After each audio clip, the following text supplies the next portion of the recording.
Welcome back to my channel. We're back here today with another fabulous vintage bike. In this case we have an Elan behind me, 1980 I believe, with Campagnolo super record from that time frame and also a full Omas titanium kit on it.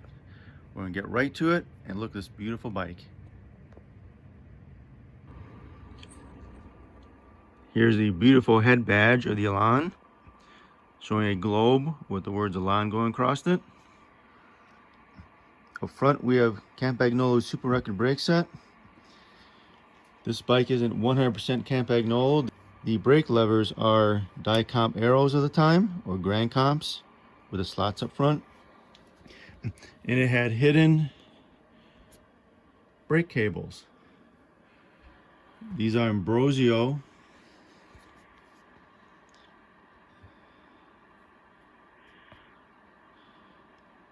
These are Ambrosio bars and stem. Yes, Ambrosio not only made rims, they made some bars and stems for a while. These ones you can see were custom made. You can see these are custom made. They're drilled out and the cable comes inside the handlebar. This back in 1980-ish. 80 or 82. This Elan is a sprint frame. If we look closely, we can see the top tube is crimped. It's smashed down a bit to give less flex left to right versus a straight tube. And with the Elans, the tubes were screwed and glued into the lugs versus like V2s at the time, which is just pressure fit and epoxy together. Up front again, we have a Campagnolo super record headset with a super record brake set, showing the aluminum Elan fork.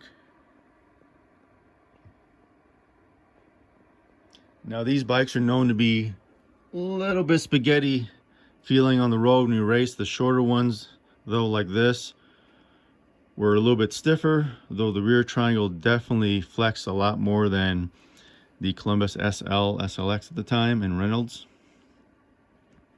Front hub, as you can see, is a super record front hub, 32 hole, 32 spokes, 3 cross, using Alpina bladed spokes. The wheel is built with Campagnolo Omega Hardox Strata rims for the road. These are clinchers. Aldi back then, National Tire made these tires, and these are tubular like clinchers. You can see a seam tape down in the bottom, making it look like it's a tubular, but it's actually a clincher. And these had very short sidewalls, as you can see here. And these things performed really well for back in the day.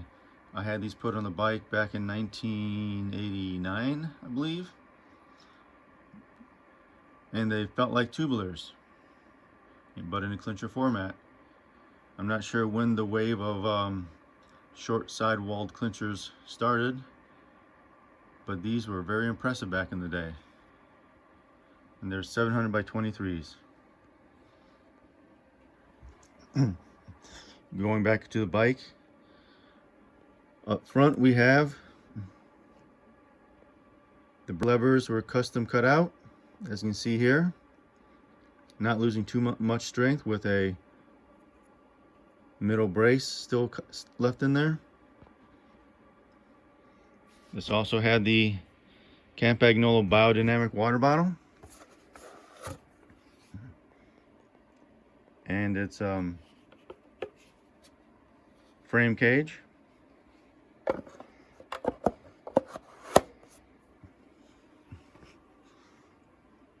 Seat post is super record with a Untitled turbo seat on top, yellow to match the rest of the bike. We see a Era Correct Silca frame pump. We have a Campy super record front derailleur. And I did have the correct crankset at one time, but One time I thought, well, I'd try to put C record on it, and I sold the crank set instead of putting it aside and have this replacement crank set, which is a Campagnolo, but it does have an Omas outer ring. This bottom bracket is first generation Super Record titanium with the bolts that hold it on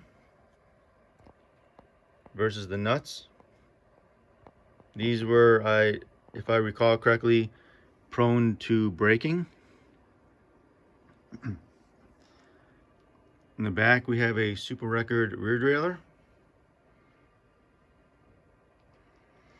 Now I absolutely love Campagnolo, but I'll tell you that the Dura-Ace 7200 equipment did shift better, though the 7200 brakes did not brake better.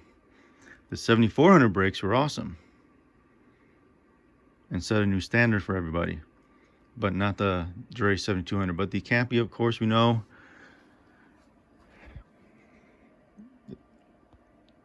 the Campagnolo brakes were the best of the time. I have some Cobalto brakes too, which we'll be reviewing another time. Now the rear hub on this frame, on this wheel set, is considered what they call a high-low hub set.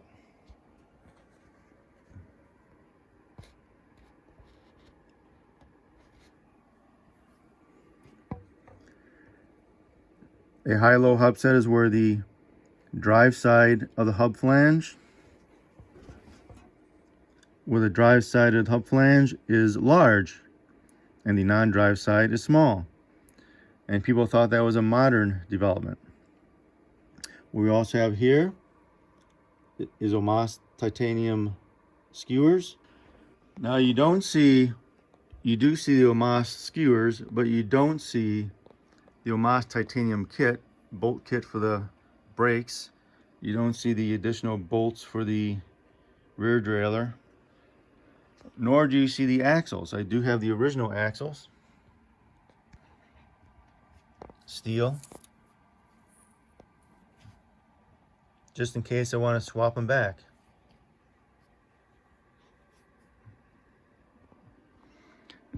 Now this bike actually got 2 wheel sets with it. Wait a second. I have an additional wheel set for this. Small flange, 32 hole, 3-cross Alpina bladed spokes again. I upgraded this from 5 or 6 to 7 speed. It was just more convenient. And I have a bunch of 7 speeds. This once again has the Omas titanium skewer and the replacement axle kit.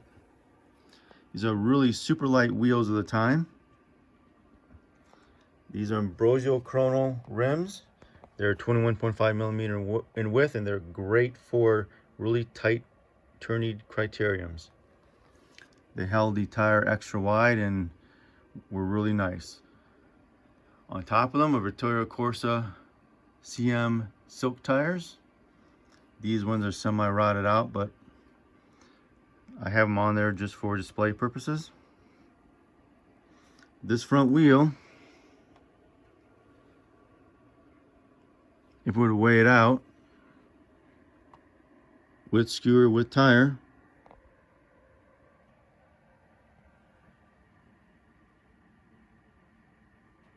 it is about 1,000 grams.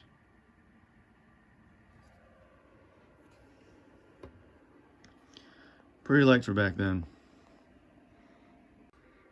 I don't have the pedals on the crankset because I use clipless pedals when I ride it. But this came with Campagnolo Super Record titanium pedals. Now back in the day, Omas used to be a separate company, but Campagnolo bought them out, and they ended up being the internal titanium specialists for Campagnolo. That's where Omas disappeared to. Front and left. Using Campagnolo buttons there.